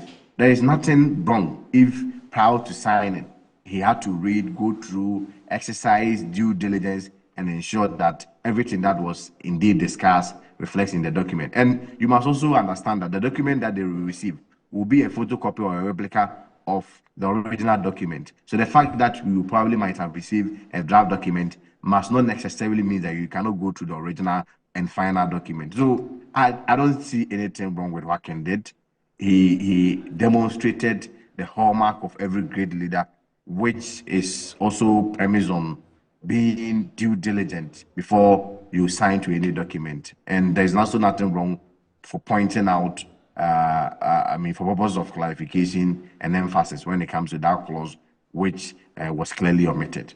Right, so it means that as he signed yesterday, he's okay with everything. A very interesting one has to do with the fact that acceptance of the presidential results, that We will respect the outcome irrespective of the result, and we pledge to accept the outcome as a valid, authentic, and binding expression of the will of the delegates and the collective decision of the party. Quite an interesting one in that MOU. Yes, certainly. So the moment we've signed to it, it means we are bound by it. So we do not have any reservation henceforth. Right after signing, it means that we abide by it, and we are willing to respect the terms of the memorandum of understanding. The natural expectation is that all parties involved in the conduct of the election will also do the needful and do the right thing, so that at the end of the day, we'll come back together as one party. We are more convinced of winning. And let me also state clearly that we are not going to show weakness on the election day. We are going to make sure that we protect the integrity of the process and ensure that the right thing is done on the election day. We are not going to show weakness in as much as we are also not going to do anything untoward. We are going to make sure that the right thing is done at the end of the day. All right. Is there some training going on for your polling agents to make sure that on the day they're vigilant as much as they could be to, as you're saying, to protect the process of the day? Well, what I can share with you is that we are prepared as a team. We are not only prepared, we are also ready as a team. You know, these are matters of strategy. You cannot share everything on team, but what I can say is that we are more than prepared as a team. Interesting to know that. So after yesterday's signing, today, where is Honorable Ken heading towards? In fact, it's just 1 week to the election. What's happening within that 1 week for your campaign team? You know, there are a lot of stakeholders so far as this election is concerned. So Right. Ken is still reaching out to them.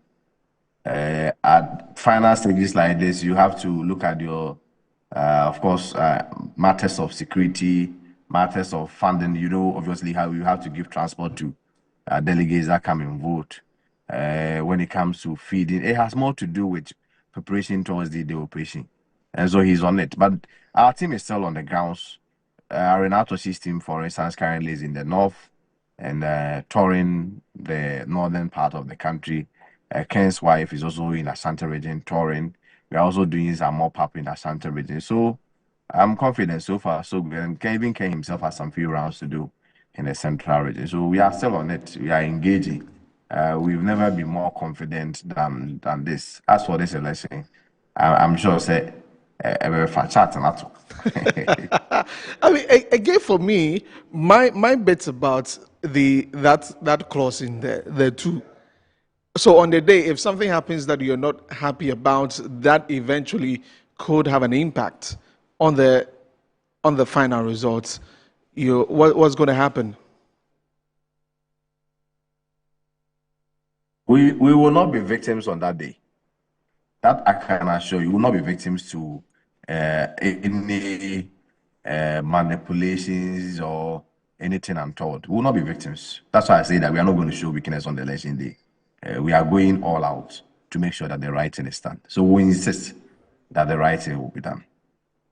Right. So with the prophetic and the data and all of that from your quarters, what's the data looking like? Do you have a percentage you're looking at and all of that? Me, I'm a very realistic person. I want to project about between 52 to 54% for Ken. Is a close election, especially with the involvement of Dr. Brian Champong, where I'm tipping he will do around 7 to 9%. If he's able to do 7 to 9%, we are also able to maintain between 52 to 54%. We are looking at 38% for Alhaji Dr. Bawumia. And maybe the rest should do 1%. As for the prophetic, we are not banking our hopes on the prophetic. But you see, as Christians and as believers, the Bible says that I believe in our prophets and believe in our Lord and believe in God and believe in the word of God. So, I'm a Christian. I'm a strong believer. Even Dr. Bawumia said he wants to take Christians to Israel. So we are all people to pray. We are all believers. So we still have confidence in in what God has said.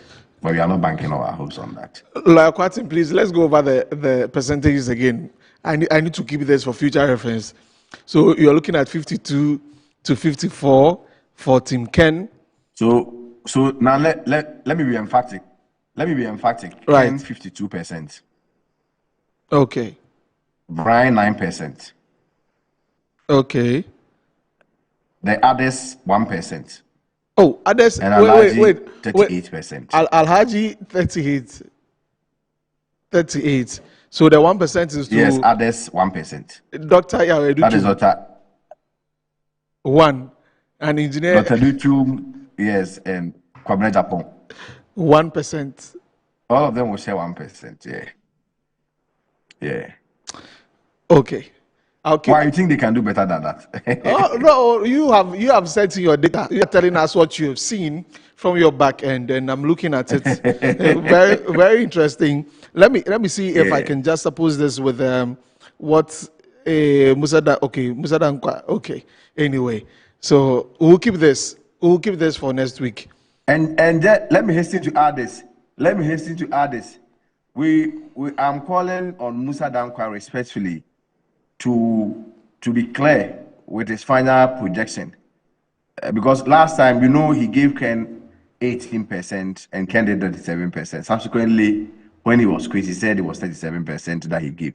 So we want him to be clear which final figure he's giving Ken in terms of his polls, so that at the end of the day, when the victory comes, we don't find anybody doing an exit poll or whatever. I respect Musa Dankwa a lot, but I feel that the media has overrated his relevance and his importance so far as this exercise is concerned.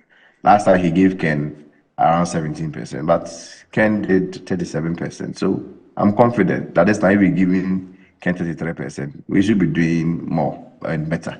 I'm confident we'll win. Okay. Right. Very interesting one. So just a final one to your delegates who are watching the show across the country, and any final thing you want to add before we wrap it up?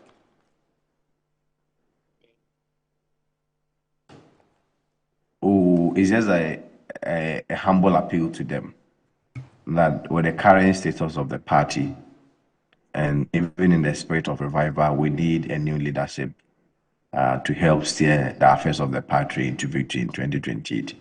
And we believe that Kennedy Japan presents a very strong chance in winning 2028. So we just appeal to them that they should vote for Kennedy Japan. Thank you very much, Lawyer Kwesi Kwarteng, spokesperson for the Kennedy Japan campaign team. And he says that they're still on. It wasn't anything of an error, as is being put out by Dennis Miracle Sabuaji. He says that there was an omission that Honorable Kennedy Japan was trying to seek some clarity on. And again, he says that they did not receive the pact earlier, as has been confirmed by that is Dennis, that Dr. Bawumia received it earlier, and also from Mr. Kwesi Agyeman of Dr. Barney Champon's team that they received it earlier. So this is why we're wrapping up the show. Many thanks all of you for calling. Of course, next week Saturday, we are here to bring you live coverage of this presidential primaries from the New Patriotic Party. And even prior to that, next week, there'll be lots of conversations around that. So make sure you're keeping your tabs right here on Metro TV, on Original TV, and also on Original 91.9 FM. For more news, log on to our website, www.metrotvonline.com. My name is Desmond Okrekudan. So do enjoy the rest of our programs. Bye-bye.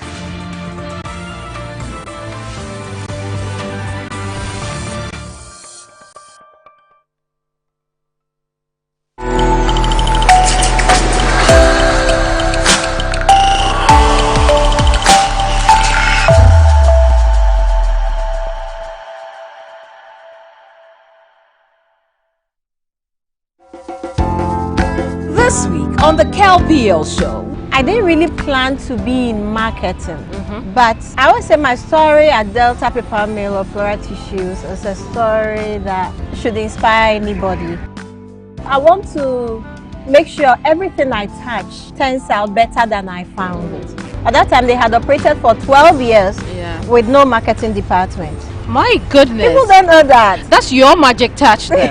Put on Flora tissues just came out of nowhere. You silence my enemies. You put a smile on my face. Yes, yeah. Amazing. We decided